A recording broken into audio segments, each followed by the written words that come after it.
Hello guys, welcome to Beastie Blog YouTube channel. नोंथांमोनखौ आंनि Beastie Blog YouTube channel खेबसे बयखौबो बरायग्रोनाय जाबाय। नै जाहाथे माने बे दाउखौ आं दिनै मोनबोदों मोसौ खास्लायनो थांनायाव। आरोना नैबे दाउखौ लाबोनानै आङो नैबे ओंखामखौ दौनाय नायदोंमोन आरो जागोन ना जाया होननानै गाइस। जानायालाय जादों, बोरै जागोन बेखौ मिथिया आरोना। नै आरो गांआ मोजां रज'जोबाखैना गाइस, ओंखायनो बिरनो हायाखै। होना लाबोस्राबाय आरोना आङो। नायनोलाय मोजाङानो नै। बेखौ बुङो दाउ फेरेंगा। फेरेंगा दाउ। अर्गोर होसोबाय आरोना गाइस। बिमाया खेबनो आंखौ नै मासेया बोरै गल'ल' नायदों।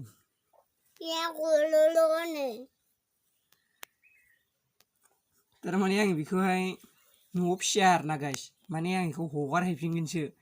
माने ट्राय नायदों आं न'आव लाबोनानै ओंखाम जागोन ना जाया दै होननानै। माने बिमायालाय दानो हैबा